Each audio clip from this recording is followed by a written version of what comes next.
other interesting cultural news, you have Best Buy banning white people from a management track. Now, Best Buy historically, based or headquartered over in Minnesota, they're much more, on average, I'd say, politically left-leaning. You had a couple years back a phenomenon or a situation in which you had Kyle Rittenhouse go to defend some store owners during one of the riots, and in court and legally, he successfully defended himself, where he had two people attack him and threaten his life, and he shot two of them. Now, it's also interestingly to note that the two people he just happened to shot turned out to be the most morally vacuous people in society. One of them was actually a convicted child predator, which also shows the Minnesota justice system that the person was not behind bars. But nevertheless, there's a lot of controversy. People thought it was a racial issue because it was during the BLM movement, and although this is a white kid shooting two white guys, so a lot of people didn't get past the headline apparently. But I read this because when Best Buy, during this whole situation, which again, they sell electronics that usually sometimes work, they actually sent out a memo internally to Best Buy from the company's chief inclusion, diversity, and talent officer, Mark Irvin, who encouraged those affected by that trial to, quote, take advantage of our mental health services, including the Life Solutions Counseling Services, unquote. Which, again, someone successfully defended themselves and they're not convicted. It was astonishing that many people were crying that happened. But, again, people don't read past the headlines, unfortunately. Now, this news actually broke thanks to the O'Keefe Group, which obviously, or not so obviously, was founded by James O'Keefe, who was actually forced out of the previous company that he founded called Project Veritas. And James has a very good track record of bringing light to the darkness, so to say, and highlighting some of these issues that no other mainstream media is ever going to cover. I highly doubt CNN is going to touch this with a 12-foot pole.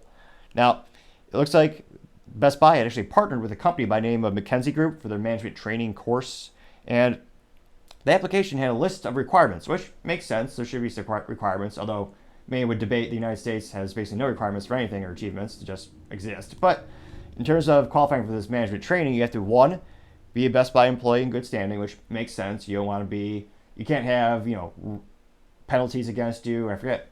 It's been so long since I've been in corporate America. There used to be some type of strike system where, if you're late for work, you get a strike, or you can't have any dings on your record, so to say, is the nice way of saying it. The second application qualification says you must have 1+ year tenure, which makes sense. They want to make sure you get an ROI out of you before they start investing even more in you. And the third check mark, you have to check this in order to qualify. You have to identify as Black, Latino, Hispanic, Asian, or Pacific Islander. So you might notice there's a race missing there. It's white candidates. So they can't apply, which, again, this is illegal on a federal level because you're discriminating based on race. Which, again, if you wind back the history, if you dust off the 12 inches of dust that's collected on a history book in public schools, which unfortunately they're all-time low test scores, so we'll do a little bit of education today. The founding fathers believed and founded the country on the ideal that all men are created equal.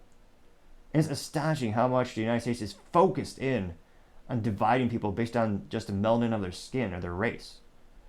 A fascinating phenomenon, which is quite concerning, where personally it's all about merit, all about what you can do, what's your path record, what's your value, what are your values. I would argue those are infinitely more important than just what color you happen to be. I don't go up to people and say, oh yeah, I'm Cuban. No one cares. It's all about what do you stand, what values do you hold dear, what are your beliefs, what are your accomplishments. But I partially digress. It'll be interesting to see. Going to the actual document that leaked, it's all over Twitter and trending exponentially. And of course, a lot of the comments are saying, any comments, and they're tagging Best Buy, which, of course, they're really not saying anything at all. And I find it morally vacuous and disgusting that they're cutting off career opportunities and blocking career opportunities to people just based on their race, which they have no control over.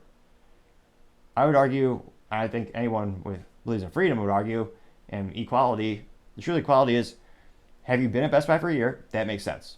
Are you an employee in good standing? That makes sense. What else matters? I mean, those two seems pretty good. Why does your race need to be taken into account? Now, it'll be interesting to see if there are any major lawsuits brought on this, as obviously they discriminated people based on their race. And in terms of PR, probably not great, or maybe it is great. Maybe the people who really like this are going to cheer on Best Buy and give them accolades and maybe even an award. But in terms of equality, I would say this is the antithesis of equality. It's the opposite. And needless to say, I will not be shopping there anytime soon. But that's just my 3 cents. It used to be 2 cents, but for your hyperinflation, got charged a little more. Although this show is free, but if you click the subscribe button, greatly appreciate it. Thank you everyone for taking the time to tune in. We're trying to get to 3,000 subscribers by the end of August, so if you click that button, I would greatly appreciate it. Also, don't forget to take the time to like and subscribe and comment. The comments help the channel grow and develop, and greatly appreciate them. Also, don't forget to tell your family, tell your friends, tell your coworkers, heck, tell your enemies, tell anyone and everyone. Just stay safe and fight the good fight.